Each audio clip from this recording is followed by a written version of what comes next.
Hello' everyone, আজি আমি কেইটামান ইম্পৰ্টেণ্ট কুৱেশ্যনৰ বিষয়ে আলোচনা কৰিম যিকেইটা এক্সামৰ বাবে ইম্পৰ্টেণ্ট হয়। প্ৰত্যেক এক্সামৰ আহি থাকে। তোমালোকে কুৱেশ্যন ৱাইজ কুৱেশ্যনকেইটা চাবা আৰু অপশ্যনকেইটা নিজে নিজে কৰিবলৈ চেষ্টা কৰিবা।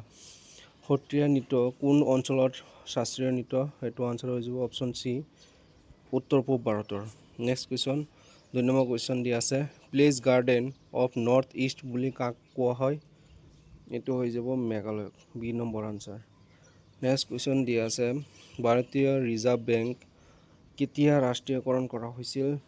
1949 চনত, অপশ্যন বি। নেক্সট কুৱেশ্যন দিয়া আছে, বিজয়নগৰ সাম্ৰাজ্যৰ ৰাজধানী কি আছিল? ইয়াৰ আনচাৰ হৈ যাব option B, Hampi. Next question 5 number, Thomas cup আৰু উভাৰ কাপ কোন খেলৰ সৈতে জড়িত? এইটো আনচাৰ হৈ যাব badminton, option C. Next question, ভাৰতৰ সৰ্বোচ্চ সামৰিক বঁটা কি? ইয়াৰ অপশ্যন চি হৈ যাব পৰমবীৰ চক্ৰ। নেক্সট কুৱেশ্যনলৈ যাওঁ আমি, কামাখ্যা মন্দিৰ কোন বংশৰ সময়ত নিৰ্মাণ কৰা হৈছিল? এইটো অপশ্যন বি হৈ যাব শালস্তম্ভ বংশৰ দিনত। নেক্সট কুৱেশ্যনলৈ যাওঁ, কুৱেশ্যন নম্বৰ 8, ভাৰতৰ গ্ৰীণ ৰিভলিউশ্যন কিহৰ সৈতে জড়িত? ইয়াৰ আনচাৰটো হৈ যাব উচ্চ ফলনশীল বীজৰ লগত জড়িত। কুৱেশ্যন নম্বৰ 9, 2011 চনৰ লোকপিয়ল অনুসৰি ভাৰতৰ সৰ্বাধিক লিংগ অনুপাত থকা ৰাজ্য কোনখন? ইয়াৰ আনচাৰ হৈ যাব কেৰালা। নেক্সট কুৱেশ্যনলৈ যাওঁ, প্ৰথম প্ৰতিশ্ৰুতি উপন্যাসখন কোনে লিখিছিল? ইয়াৰ আনচাৰ হৈ যাব আশাপূৰ্ণ দেৱী। কুৱেশ্যন নম্বৰ 11, গুৱাহাটীৰ প্ৰথম শৰাইঘাট সেতু কেতিয়া নিৰ্মাণ কৰা হৈছিল?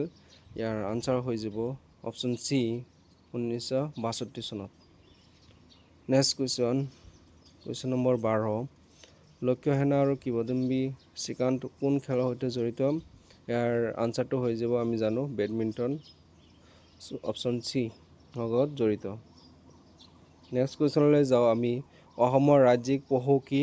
অসমৰ ৰাজ্যিক পশু হ'ল হুলুক গিবন হ'ল অসমৰ ৰাজ্যিক পশু। ভূপেন হাজৰিকা সেতু কোন নদীৰ ওপৰত অৱস্থিত? এইটো অপশ্যন চি হৈ যাব ব্ৰহ্মপুত্ৰ নদীৰ ওপৰত অৱস্থিত। ভাৰতীয় সংবিধান কেতিয়া কাৰ্যকৰী হৈছিল? 26 জানুৱাৰী 1950 চনত, অপশ্যন বি হৈ যাব। লাচিত ফুকন কোন যুদ্ধৰ বাবে বিখ্যাত? সেইটো আমি জানো অপশ্যন বি, শৰাইঘাটৰ যুদ্ধৰ বাবে বিখ্যাত। কুৱেশ্যন নম্বৰ 17, ভাৰতৰ ৰাষ্ট্ৰীয় সংগীত জন গণ মন কোনে লিখিছিল? ইয়াৰ অপশ্যন বি হৈ যাব ৰবীন্দ্ৰনাথ ঠাকুৰ।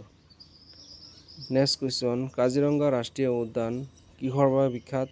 ইয়াৰ আনচাৰ হৈ যাব বি, এশিঙীয়া গঁড়ৰ বাবে বিখ্যাত। আমি এইটো সকলোৱে জানো।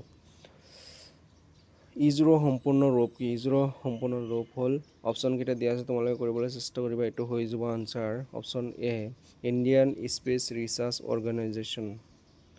আৰু লাষ্ট কুৱেশ্যন আজি দিয়া আছে, অসমৰ ৰাজধানী ক'ত?